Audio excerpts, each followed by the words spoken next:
Welcome back, brothers and sisters. I am Braden. This is Langley Outdoors, the place where we not only talk about what's going on in the gun world, our beautiful country, how we're going to fix this bad boy together. And guys, this is the second part of the episode breakdown from the Shawn Ryan show, where I show you Gavin Newsom being a master manipulator around gun control and gun rights and his ideas and how he does this. Because guys, if you watch the first episode, you will know it was masterful. Go watch it real quick. It's the one right before this one. But we're going to finish through this clip. There's about 2 more minutes of this that I want to show you, and I want to make these individual smaller clips so that you could have time on each one of these without making a 30-minute video. So, with that said, make sure you guys hit that like button, subscribe to the channel, turn the notification bell on if you are down for this fight to avoid this happening in 2028, and I will appreciate each and every one of you. All right, listen, we're going to pick up right where we left off in the last episode with the rest of Gavin Newsom's gun control debate. There's a few more minutes on this, but guys, this guy is slick, he is sly, and if you think he's not going to run for president, you got another thing coming. Watch this. But diving into the 2A stuff, I'm just curious. We see a lot of the cities that that you can't conceal carry, or it's extremely hard to get concealed carry, or California being one of them. Yeah. Illinois, New York. I mean, do you think that everyday citizens carrying a gun reduces crime or increases crime? I think the evidence suggests the opposite. It increases the likelihood of a gun death. Okay, hold on. This is so incredibly important. Again, this man is a silver-tongued devil. All right? He switched it to gun death. Gun death is something that the gun control lobbies and the gun control apparatus throughout our entire nation, they always conflate murder with gun deaths.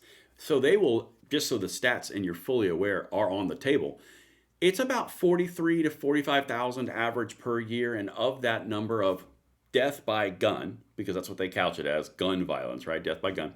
It's around 65-35 or 60-40 suicide. And it's a horrible number. I don't want that number to be the case.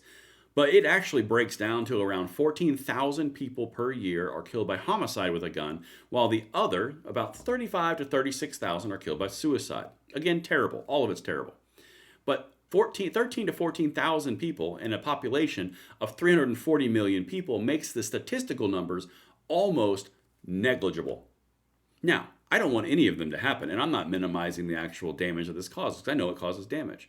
But of those 13, 14,000, a vast majority are in cities. Mostly Democrat run, by the way. Now, we're about to go and do a little bit of a game he plays, but he just openly said the presence of a gun makes it more dangerous. Ohio would prove you wrong when constitutional carry went into place, and 2 years later, the Attorney General of Ohio released statistics and data that said 7 out of 8 cities declined rapidly in gun violence. So, just saying, let's keep going. And you look at all the states with the most comprehensive gun safety reforms, they have lower gun death rates than states with weaker gun laws.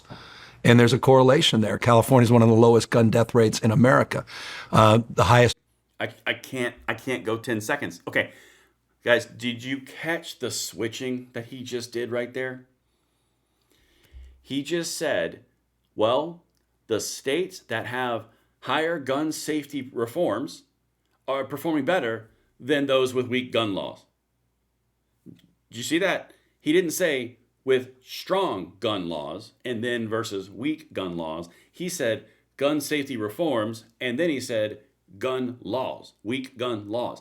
It's all about games. We're couching our moves in strong reforms, safety, weak gun laws. It is literally every single thing this man does is a pre-calculated manipulation. If it was really about a legitimate, honest conversation, he would have said strong gun control laws, low gun control laws. But he didn't. He used completely different terms talking about the exact same point. Sorry, I'm a nerd. I can't get past those things. Let's keep going. Murder rates in the country tend to be red states. Significantly so. You look at the murder rate, 8 of the top 10 murder rates per capita in the country are all red states. Well, I thought Chicago was the number one. No, well, as cities, you'll have different experiences, but at state levels. Hey, Gav, real quick question for everybody in the back. What are states made of? Land, territory, cities. This is the game. Well, I mean, 8 out of 10 of those states are red states. Well, I thought Chicago was like the most deadly. Well, that's cities. That's a different game. Where do cities live? Inside states. This is the game. So these cities have high murder rates that are run by Democrats with stronger than normal gun laws compared to the area around them. And then they say, oh my God, but those states. Oh my God. I mean, well, but those cities are a different animal. No, they're not. You manipulative, ambitious individual. Let's keep going. Gun safety, from our perspective, saves lives, and we have the data to bear that out. You look at the common sense gun safety laws that California started establishing in the 90s. You look at our gun death rate from the 90s till today, significant reduction, nation-leading reduction in the gun death rate. So that's the prison to which I'm into the data, I'm into the evidence. I'm also deeply mindful and respectful of the Second Amendment and people's constitutional rights. But as it relates to just simple common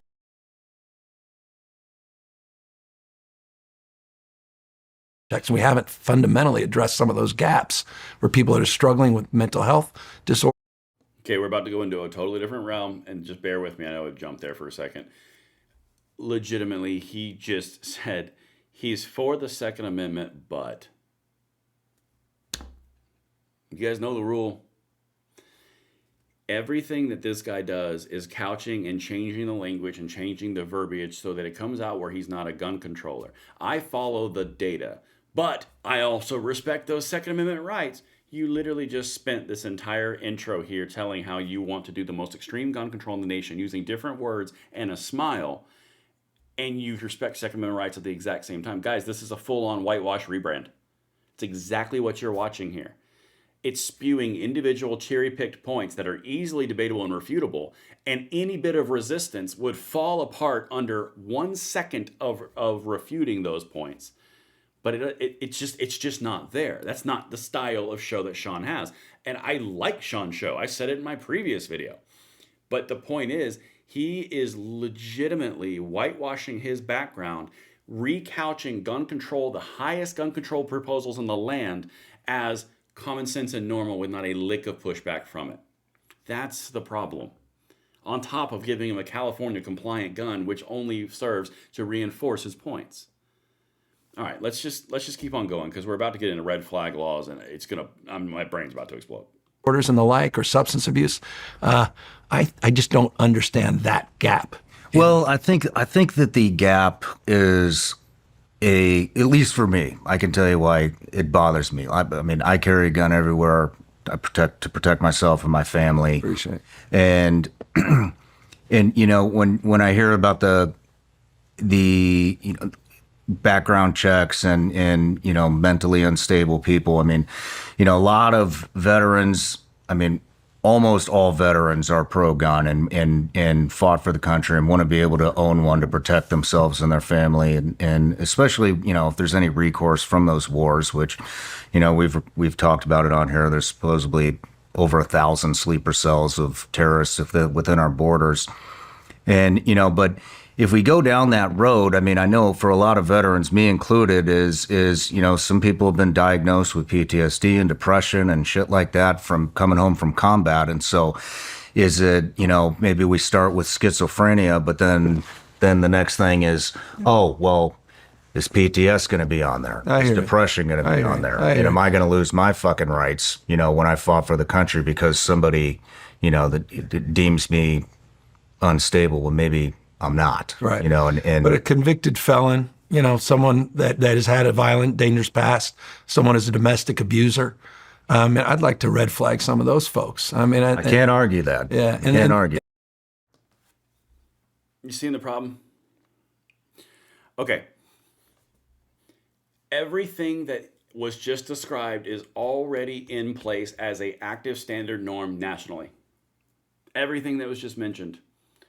Gavin, by the way, completely changed the subject away from the concern of Shawn, saying, well, yeah, I mean, but I don't want, you know, violent offenders, violent felony offenders. You know, we don't want them to have guns. They already can't have guns. What are you talking about? But again, it's like that's a big scary thing. Well, you're citing something that already exists. Well, I'd like to red flag some domestic abusers.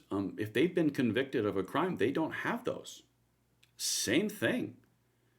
This is all gun control, Giffords.org, every time for gun safety, yanking of the chain, slow manipulation only done by an expert. Now, for him to get Shawn to say, "Oh, I completely agree with that point," Shawn just agreed to everything that he already, is already in the system.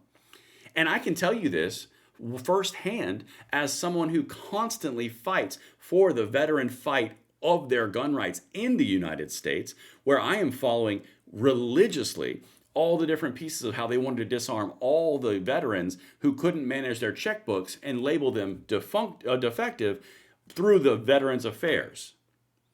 I followed this stuff. This is important to me. But what they're talking about right now is already in place. Gavin introduces red flag laws. I don't know by the response here, Shawn is fully prepared to explore what red flag laws are. We're going to let it keep going, but red flag laws are the biggest infringement potential danger of due process on the planet. Let's keep going. And so unless we have a system that allows at least some vetting with some objective constraints along the lines of which you suggest, right now it's just this zero-sum game. It's like you're either pro-gun or anti. It's like, no, that's not the case, man. There's nuance here. Mm-hmm. And I think if you look, I'm not a polling guy, but it's interesting when you look at gun safety polling, like Fox News polls, and these sort of top 4 controversial issues, they're overwhelmingly. All right, face it. Your life is a complete mess right now. The laundry's not folded. You haven't exercised in weeks. You're supported bipartisan support for some of these safety measures. And I just think people demagogue this. They demagogue on all sides. But that, it's not inuring to a safer country. I mean, there's no other country in the world that has this kind of gun violence. And it suggests we're doing something very differently than the rest of the world. Everyone has mental health problems. Mm-hmm. It's not unique to the United States of America. It's not about that. Mm-hmm. That's not the issue. I just think it is the accessibility. The suicide rates are off the charts in the United States because of the simple access as well. So look, it's a tough issue. It's okay. Legitimately, this is one of the most frustrating parts. This video is already going long. This is one of the most frustrating parts about what I do is watching these kind of lies be issued upon the American people en masse, and they are so skilled and so able to interject different words and be highly effective at it that it works. Doesn't work on me, doesn't work on you, but a lot of people, even Fox News polls, the Fox News polls ask, do you believe in background checks? Every single freaking Fox News viewer agrees in background checks. You want to know why? Because the background checks are already of existing law, and they've already gone through all the background checks. The idea that you could have a red flag system and some sort of way to vet them further. Do you know what red flags are if you're not watching? Red flag laws are literally someone says something bad about you, and it doesn't matter who it is. A judge hears the complaint without you there. You don't get to face your accuser. It's prohibited. Then the judge issues a bench warrant off of that testimony and a conversation between you and the judge. And then you find out that there is now a warrant for your guns and you have to prove yourself innocent while you've been assumed guilty. You tell me where this fits into a nuanced argument.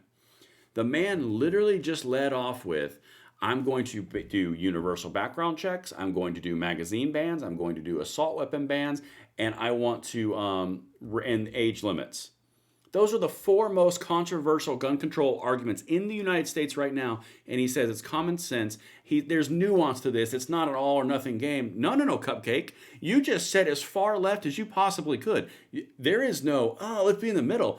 You are literally far left California using different words. But anyway, that's the majority of what I wanted to show you. It's concerning. We're going to see a whole lot of it going into 2028. And I can't wait to see what you guys think about this. Let me know if I landed the plane, and I will see you on the next one. I'm Braden. See you later.